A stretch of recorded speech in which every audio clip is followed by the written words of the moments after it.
प्रातःकालीन उठें तो पहले उठने का नियम लें कि सूर्योदय के 1 घंटा पहले हम उठेंगे।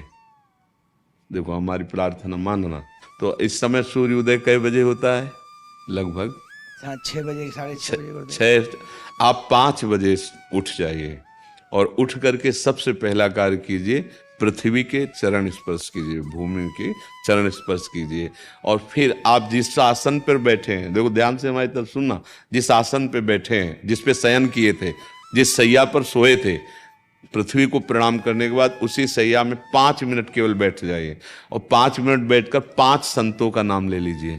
जैसे हम लोग श्री स्वामी हरिदास जी की जय, हरिवंश महाप्रभु की जय, हरिराम व्यास जी की जय, नागरीदास जी की जय, श्री ध्रुवदास जी की जय। पांच पांच संतों के नाम याद कर लीजिए। इसके बाद नीचे उतरिए और पहले जो अपने माता पिता, अगर वो शयन कर रहे हैं तो कोई बात नहीं है, अगर वो शयन नहीं कर रहे हैं तो पहले जाकर माथा रखकर उनको प्रणाम कीजिए। इसके बाद आधा लीटर या 1.25 लीटर जितना आप जल पी सकते हैं, उस जल को आप हल्का सा गर्म करवाइए अपने माता पिता से, जो भी आपकी सेवा में हो, या अगर आप स्वयं कर सकते हो तो स्वयं हल्का सा। अगर 500 ग्राम पी जाए तो और अच्छी बात है, और इससे ज़्यादा पी जाए तो अच्छी बात है। वज्रासन में बैठना आता है? वज्रासन जानते हो आप लोग? देखो वज्रासन, वो देखो बैठ रहे हैं, ये दोनों पैरों को ऐसे करके इससे बैठकर जल पिया जाए। ये आपके ब्रह्मचर्य की रक्षा करेगा, कब्ज नहीं होने देगा और आपके मस्तिष्क की गर्मी को ठंडा करेगा। ऐसे वज्रासन में बैठकर धीरे धीरे 5 या 10 मिनट में जल पिया जाए, एकदम न पिया जाए। गिलास में लेकर के 500 ग्राम जल धीरे धीरे उसको पिया जाए। फिर इसके बाद आपको 100-200 कदम टहलना है। फिर इसके बाद आप शौच जाइए। शौच अगर आपका पेट साफ हो जाता है, अगर नहीं साफ होता है, कोई ऐसी परेशानी लगती है, तो 1 चम्मच ईसबगोल की भूसी और छोटी हर का आधा चम्मच अगर रात्रि में दूध से या पानी से ले ले तो वो बार बार शौच नहीं लगाएगा, पर आपकी आंतें साफ हो जाएंगी।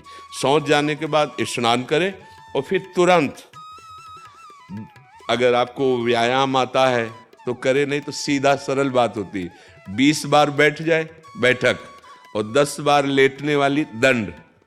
और इसके बाद जो अनुलोम विलोम, जो इससे खींचे इसे छोड़ दे, इससे खींचे इसे छोड़ दे, इसके बाद दोनों हाथ ऐसे करके 7 बार ऐसे करे, सीधा खींचे और सीधा छोड़ दे। इतना ही तुम्हारे लिए प्राणायाम की आवश्यकता है। अब अपनी दिनचर्या में लग जा। जो पढ़ाई का कार्य दिया गया है, आगे तुम्हें और भजन की बात हम नहीं कह रहे, जो पढ़ाई का कार्य दिया गया है वो भगवान की ही पूजा है। आपकी दिनचर्या जो आपको अपने गुरुजी या टीचर जी को जाके प्रमाणित करनी है, कल जो पढ़ाई गई थी आज के लिए, वो आप सुबह सुबह उस समय व्यायाम के बाद, तो आप देखना आपकी स्मृति बहुत प्रवीण हो जाएगी।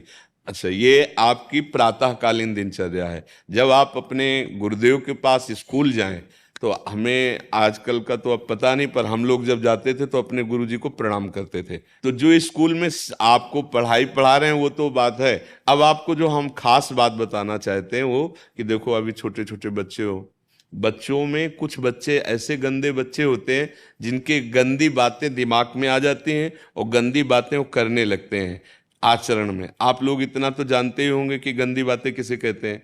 आप लोगों के पास अगर मोबाइल है तो कभी गंदी बात देखना नहीं। कोई भी बच्चा अगर गंदी बात दिखाए तो अपने टीचर से या अपने माता पिता से जाके शिकायत करनी चाहिए, वो बहुत हानिकारक होती है। कभी कोई भी गंदी बात अपने द्वारा नहीं होनी चाहिए। अभी आप नवीन जीवन धारण किए हुए हैं, आप भगवान की प्राप्ति, देश की भक्ति और बहुत अच्छे अच्छे पदों में जा सकते हैं। अच्छे पवित्र आचरण और पवित्र संस्कार। ब्रह्मचर्य के लिए गंदे बच्चों का संग त्याग करना, गंदी कोई ऐसी हरकत सिखावें या बात सिखावें तो उसको सुन करके छुपा नहीं लेना, तुरंत अपने टीचर से बताना या अपने माता पिता से बताना, और ऐसे बच्चे का कभी संग नहीं करना।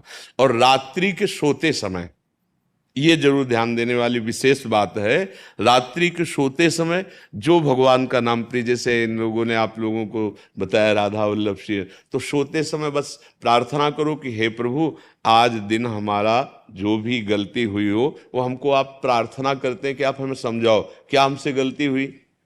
अगर पूरी दिनचर्या में ऐसा लग रहा है हमसे कोई गलती नहीं, तो भगवान सुबह से अभी तक हम सोने जो जा रहे हैं ये पूरा समय आपको समर्पित।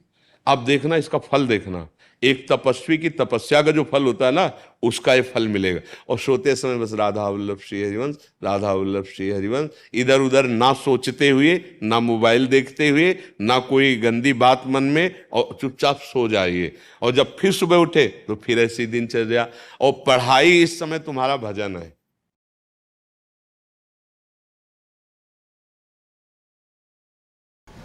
जी वो मैंने सुना है आप बहुत सुंदर हैं। मुझे लग रहा है जैसे आप अपनी तरफ से प्रार्थना करते हैं जिनके कानों में शब्द पहुंच रहे हो, ये हैप्पी न्यू ईयर आदि जो भी